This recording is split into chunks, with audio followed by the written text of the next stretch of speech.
الحمد لله نحمده ونستعينه ونستغفره ونعوذ بالله من شرور أنفسنا ومن سيئات أعمالنا من يهده الله فلا مضل له ومن يضلله فلا هادي له أشهد أن لا إله إلا الله وحده لا شريك له تقريرا به وتوحيدا وأشهد أن محمدا عبده ورسوله أما بعد اللهم لا سهل إلا ما جعلته سهلا وأنت تجعل الحزن إذا شئت سهلا اللهم إنا نسألك حبك وحب من أحبك وحب عمل يقربنا إلى حبك برحمتك يا أرحم الراحمين آمين يا رب العالمين. Alhamdulillahirabbil alamin. Mudah-mudahan pertemuan kita pada siang ataupun pagi hari ini seluruhnya disertai dengan rahmat dan berkah Allah Subhanahu wa taala. Masya Allah, kalau kita berbicara tentang Al-Quran tidak akan pernah ada habis-habisnya. Bahkan satu hal yang sangat luar biasa, mari kita membaca Al-Quran seperti Al-Quran dulu diturunkan.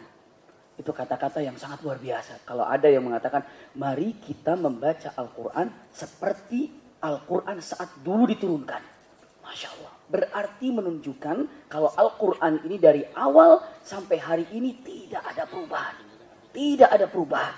Iya. Jadi kalau kita, ayo mari kita baca suratul Fatihah seperti suratul Fatihah ketika diturunkan kepada Nabi Muhammad dulu.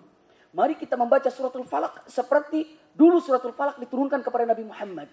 Istilahnya tidak ada sedetik pun perbedaan ketika berbicara tentang masalah Al-Quran. Semua adalah sama, orang manapun semua adalah sama. Tapi hari ini, Masya Allah, ada satu hadis Rasulullah SAW cukup mengagumkan kalau dibaca hadis ini. Usikum wa iyaya nafsi bitaqwallah. Hadis yang sangat indah Rasulullah dengan mengatakan inna lillahi ahlina minan nas. Masya Allah. Inna lillahi ahlina minan nas. Sesungguhnya Allah memiliki, punten, sesungguhnya Allah memiliki keluarganya dari bangsa manusia. Masya Allah. Para sahabat kaget. Ya Rasulullah, Allah memiliki keluarga?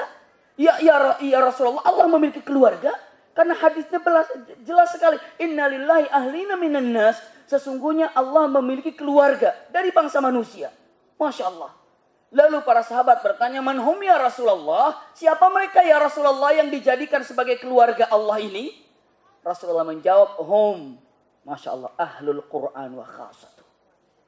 Mereka adalah orang yang selalu menyibukkan dirinya dengan Quran. Selalu menyibukkan dirinya dengan Al-Quran. Sehingga tidak ada kesibukan dalam dirinya kecuali dengan Al-Quran, Al-Quran, Al-Quran. Justru kebanyakan orang pun tersibuk dengan yang lain meninggalkan Al-Quran. Ini dia kekeliruan yang paling fatal. Maka jadikan Al-Quran itu sebagai kesibukan kita dan menghilangkan semua kesibukan-kesibukan yang lain. Ini adalah syarat satu ataupun syarat daripada salah satu menjadi ahli Quran ataupun sahabat Quran. Allahu Akbar. Usikum wa iyaya nafsi bitaqwallah. Kok Allah dengan mengatakan ini adalah keluargaku? Kenapa? Karena penghormatan. Penghormatan buat siapa? Penghormatan bagi orang yang menyibukkan dirinya dengan Al-Quran. Masya Allah.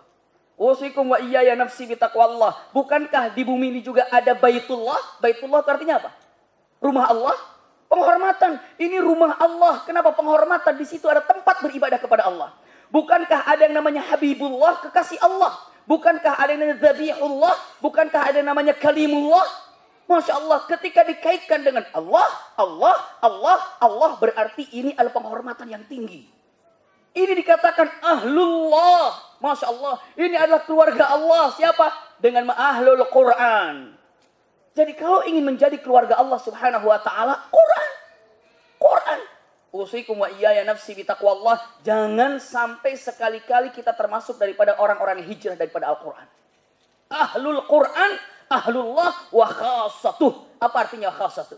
Wa khasatuh para ulama dengan matan minal muqarrabina billahi ta'ala.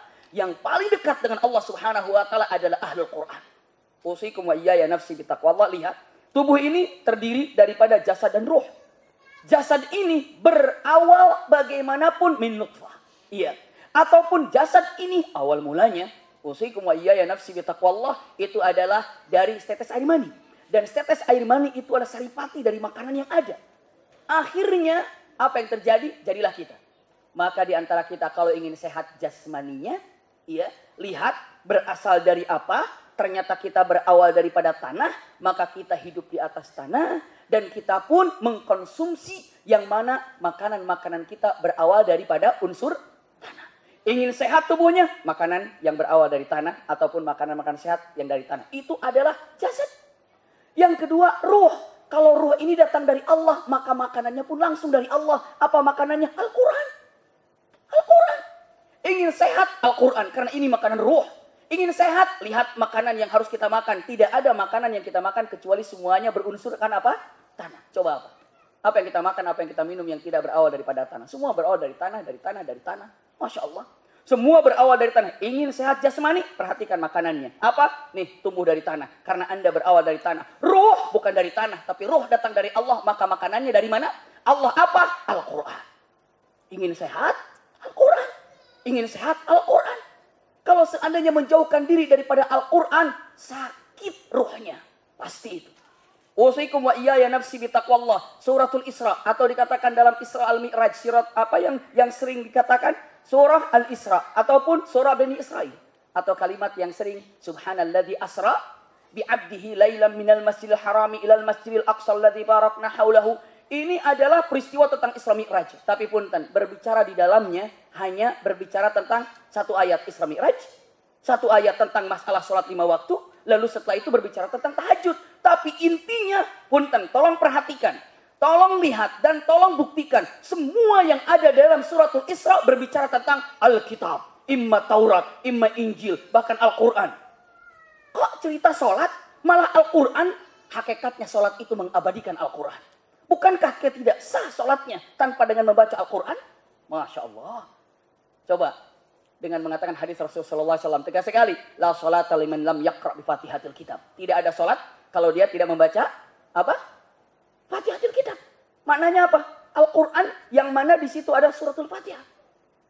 Sholat itu mengabadikan Al-Quran. Maka setelah sholat ataupun setelah baca suratul Fatihah, surat apa yang sering ataupun yang biasa dibaca. Tapi justru katanya kita ahli Quran. Dari dulu Ramadan sampai Ramadan yang sekarang ini lagi. Sudah berapa juz hafalan kita nambah. Dari Ramadan yang dulu sampai Ramadan sekarang. Sudah berapa lembar Quran nambah. Dari dulu Ramadan sampai Ramadan sekarang. Berapa ayat Qurannya nambah. Kalau ingin jadi ahli Quran. La yanbaghi li ahli Qurani illa biziyadatul hifdzil Qurani ayatan ayat. Iya. Tidak pantas bagi seorang dikatakan ahli Quran, sahabat Quran, kalau seandainya tidak bisa menambah hafalannya ayat per ayat per ayat per ayat. Subhanallah. Lalu dengan mengatakan, tapi saya tidak bisa untuk membacanya. Usaha dalam menghafal ini adalah pahala yang luar biasa. Masya Allah. Membaca Al-Quran, salah bacanya. Tapi sedang belajar, masyaqqah, kesulitan dalam membaca, dia dapat 2 pahala. 1, pahala belajar, ya, berusaha. Yang kedua, pahala membaca. Masya Allah. Kalau ikhwah akhwat yang sudah hafal, yang sudah bisa, ketika belajar, ketika membacanya, pahala membaca Quran. Tapi begitu sedang belajar, dengan kesulitan dia membacanya, 2 pahala dia dapatkan. 1, sedang belajar, maknanya adalah kesulitan belajar. Yang kedua, apa tadi? Membacanya. Masya Allah. Lihat ahlul Quran. Ahlullah. Wa khasatuh. Muqarrabin. Muqarrabin. Sekarang hanya tinggal tanya kita dengan Al-Quran itu seperti apa ya? Seperti apa? Saya ingin jadi ahlul Quran. Alhamdulillah. Tapi usikum wa iyaya nafsi bitaqwallah. Sudah seperti apa gambaran kita dengan Al-Quran? 1. 2. Hadis Rasulullah. Kita gambarkan, kita angkat hadis-hadis yang membuat kita kagum dan luar biasa. Hadis Rasulullah SAW mengatakan, orang yang membaca Al-Quran di bumi ini, siapapun, kelak di akhirat, Allah katakan, apa? Iqra. Ya, wartaqi. Warattil kama rattalta fid dunya.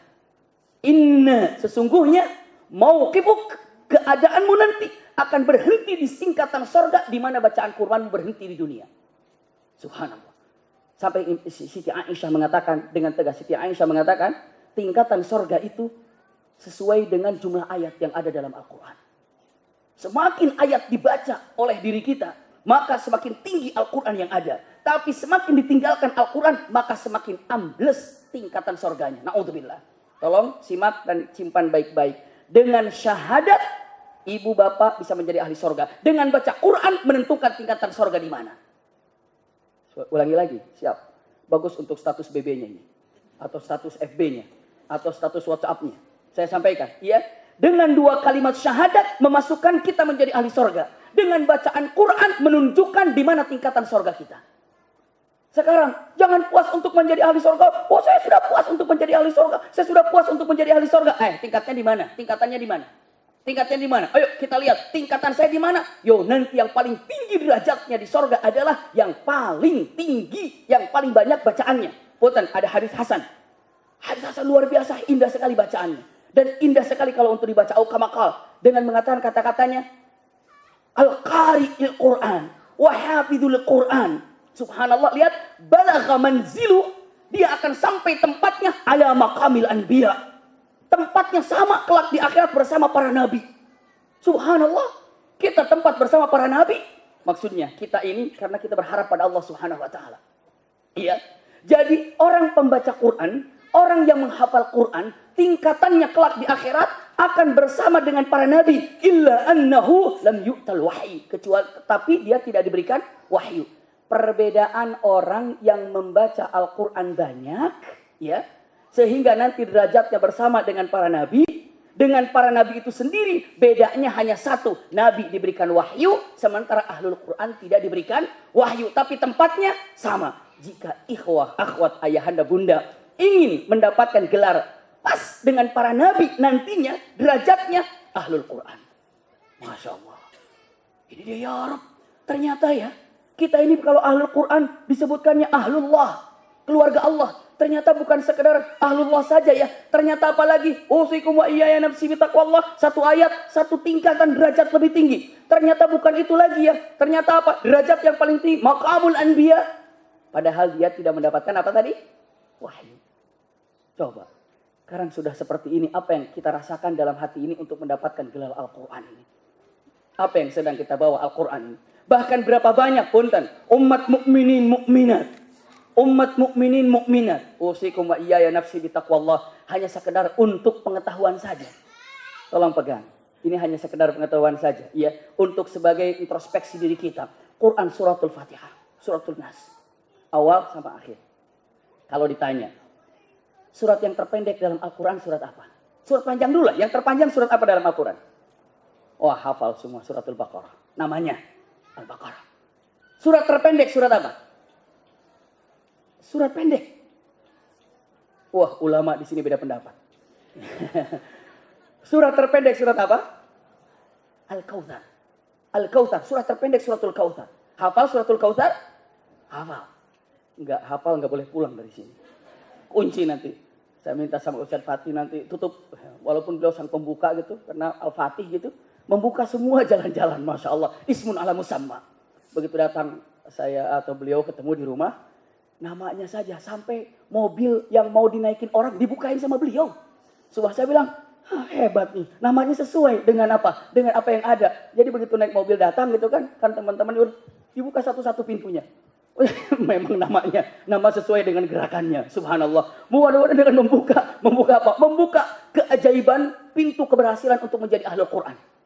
Amin ya rabbal alamin. Coba lihat, saya ulangi lagi. Usikum wa iyaya nafsi bitaqwallah. Simak sedikit dengan menyebutkan Al-Kautsar. Hafal? Hafal.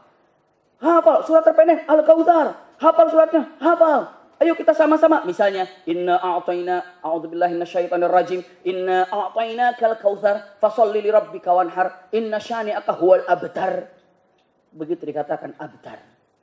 Siapa di antara ibu bapak yang tahu artinya abtar? Bagaimana ceritanya dan bagaimana kisah dan bagaimana asbabun nuzulnya? Pernahkah bunda ketika membaca Al-Kautsar ini abtar, lalu dalam pikiran kita apa artinya abtar ya? Itu dia. Apa artinya abtar ya? Itu surat yang terpendek, di ujungnya kita petik abdarnya, bingung. Apa ya? Inilah untuk sebagai introspeksi kita untuk menjadi ahli Quran. Ya abdar itu apa ya? Siapa sih? Apa ceritanya abdar itu siapa ya? Berkaitan dengan siapa ya? Oh ternyata berkaitan dengan As ibnu Wa'il. Kenapa As ibnu Wa'il saat ini? Kenapa waktu itu? Subhanallah. Panjang ceritanya baru disampaikan. Kenapa? Begitu tahu asbabun nuzul baca ayat lebih nikmat. Satu. Nah yang lebih hafal lagi. Punten. Tidak ada, ini seluruh dunia ini punten, seluruh dunia ini, seluruh dunia.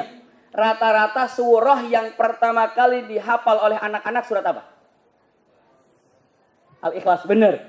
Mau di Mekah, mau di Pakistan, mau di Saudinya sendiri, mau di mana pokoknya Al-Ikhlas itu yang pertama kali hafal. Anak kecil, qul huwallahu ahad, Allahus samad, lam yalid wa lam yulad. Punten. Jujur, saya ingin tanya sama ayahanda bunda ya. Arti daripada as-samad. Bingung. As-samad itu apa ya? Ini sebagai introspeksi buat kita. Iya, as-samad itu apa ya? As-samad itu apa ya? Padahal dari TK hafal itu Al-Ikhlas.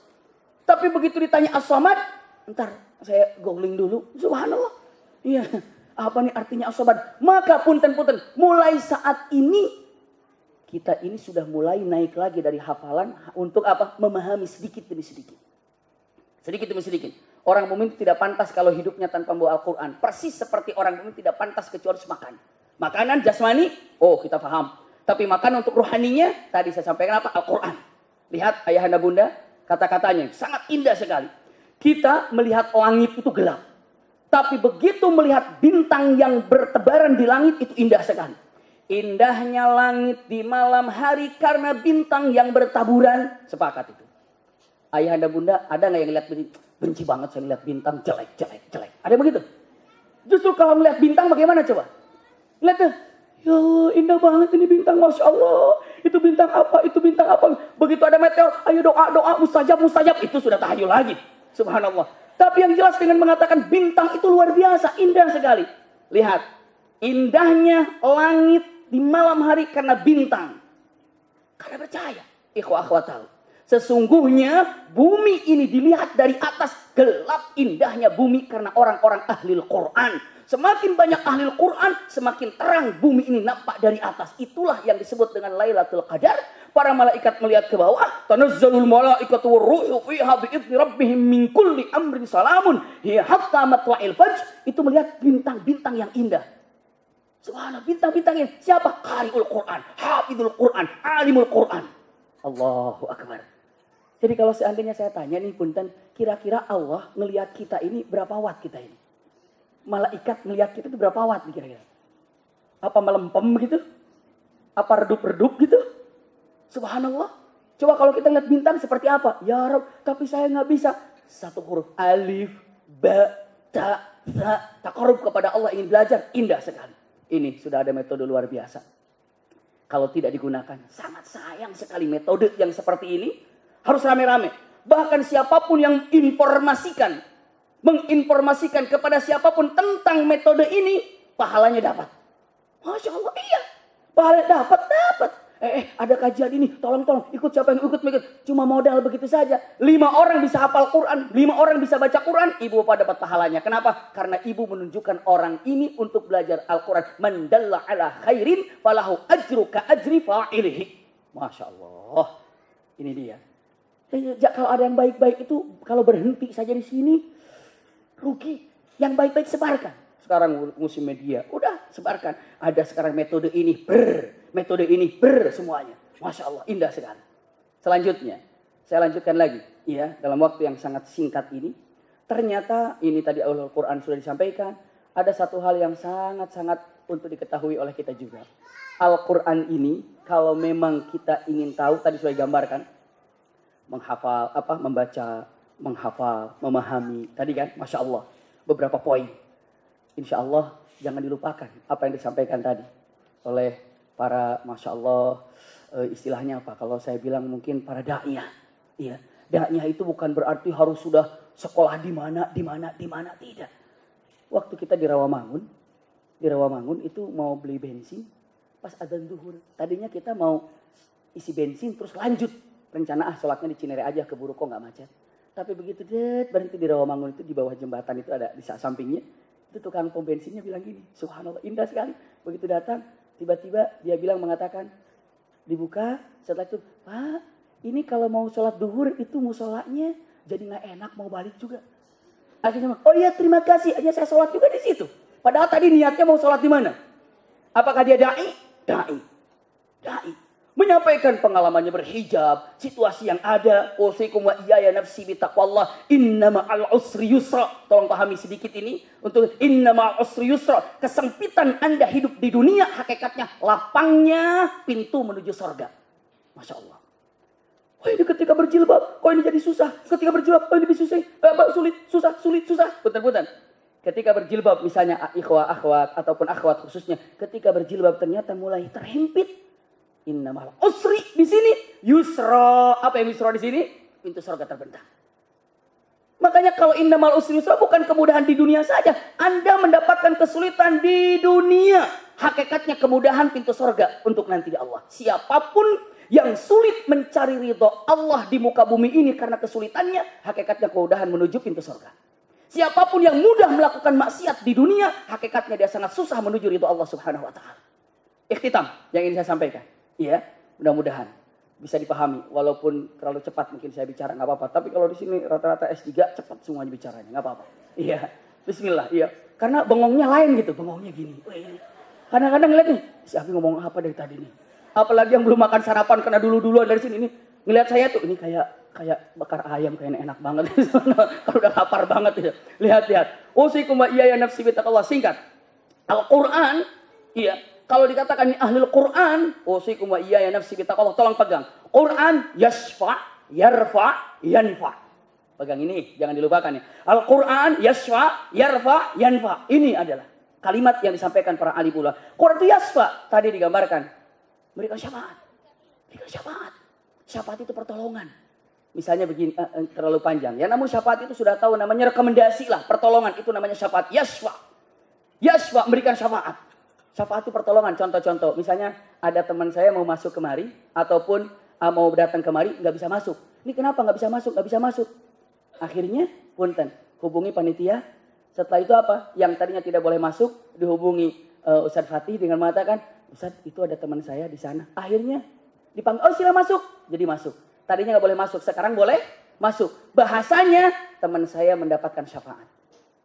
Itu bahasanya nih. Bahasanya. Tadinya mau masuk surga tidak bisa. Tapi karena Al-Quran begitu dia sudah mau masuk neraka. Kata Quran, ya Allah aku adalah Quran yang dibaca oleh fulan. Maka hari ini aku tidak ridho dia harus masuk ke neraka. Kenapa? Karena dia telah menjagaku ketika di dunia. Izinkan hari ini aku akan menjaganya dari api neraka. Allahu Akbar.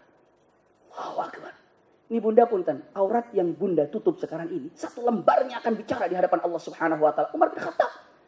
Satu lembar itu akan bicara ke Allah. Ya Rabb, aku adalah rambutnya fulana.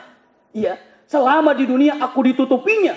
Maka bertahun-tahun aku ditutupi oleh fulana. Hari ini aku ingin menutup pintu neraka yang akan menyentuhnya. Seperti dia telah menutup auratku di dunia. Masya Allah, Quran jaga. Ya Allah, aku adalah bacaan Quran yang dulu aku ini dijaga oleh dia. Hari ini aku ingin menjaga dia dari api neraka seperti dia telah menjagaku ketika di dunia dengan bacaan-bacaan yang ada. Yasfa. Yarfa. Berikan. Apa yarfa tadi? Derajat. Sampai tadi sudah saya sampaikan. Ala maqamil anbiya. Seperti makomnya para nabi. Masya Allah. Baca Quran seperti makomnya para nabi. Ahlul Quran. Yang terakhir. Saya katakan apa? Yanfa. Yanfa ini apa? Memberikan manfaat. Yasfa. Yarfa. Yanfa. Memberikan manfaat. Berapa banyak orang karena Al-Quran bisa umrah. Berapa banyak orang karena Al-Quran, punten. Tidak salah. Karena Al-Quran menjadi orang, punten-punten. Istilahnya dengan mengatakan terpandang dalam arti kata menjadi guru Al-Quran. Yanfa. Bahkan punten tanpa bisa dipungkiri. Karena Al-Quran mungkin dia punten bisa beli motor untuk ngajar lagi. Bisa beli mobil untuk, karena yanfa. Tidak salah ini Al-Quran. Oke, dalilnya apa? Bukankah di zaman Rasulullah, ini ikhtitamnya, ya. Saya tidak bisa menghentikan waktu yang ada di situ, ya. Subhanallah. Misalnya ini adalah ini punten ayahanda bunda di zaman Rasulullah sedang duduk, tiba-tiba ada perempuan datang. Ini laki, persis kayak begini mungkin situasinya ini laki-laki, di sini perempuan, ya. Tiba-tiba perempuan datang. Ya Rasulullah. Ada apa? Ya Rasulullah, aku ingin menikah denganmu. Terusin jangan nih. Ya. Terusin ya. Ya Rasul, aku ingin nikah denganmu.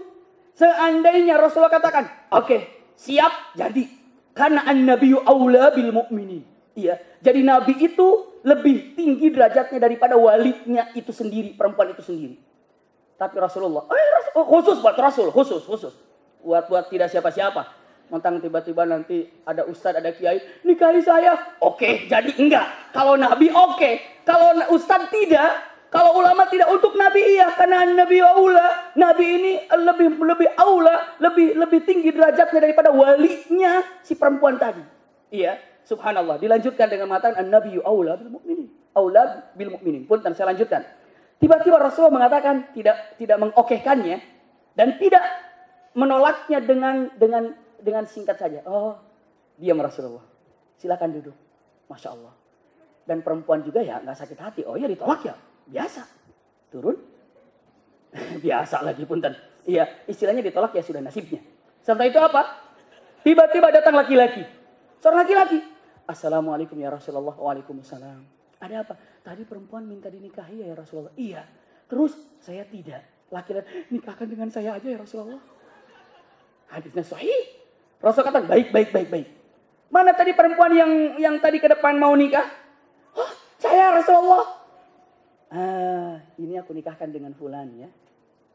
Oh, siap ya Rasulullah, karena ini perintah darimu. Oke. Rasul tanya, kamu punya apa? Dia cuma pakai sarung segini. Baju nggak ada, nggak apa-apa. Izar ya Rasulullah. Buat apa? Buat mahar. Kamu punya apa? Sarung ya. Kalau sarungnya dikasih, kamu pakai apa? Ya.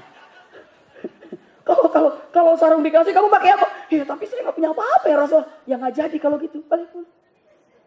Balik laki-laki itu. Si perempuan itu juga balik lagi. Tiba-tiba imma ada wahyu datang, imma ada apa? Rasulullah manggil, sini. Yang mau nikah tadi sini. Kenapa? Kamu ada berapa ayat hafal? Wa bada ayat udduhu bi ashabi. Lalu dia menghitung, ya Rasulullah, saya hafal surat Al-Qiyamah, saya surat An-Naba, saya surat An-Nazi'at, saya surat hafal. Kalau gitu jadikan itu mahar. Yanfa. Masya Allah. Menikahlah dengan mahar. Apa tadi? Ayat Al-Quran. Berarti yanfa Al-Quran itu. Karena bisa berubah tentang mahar. Masya Allah.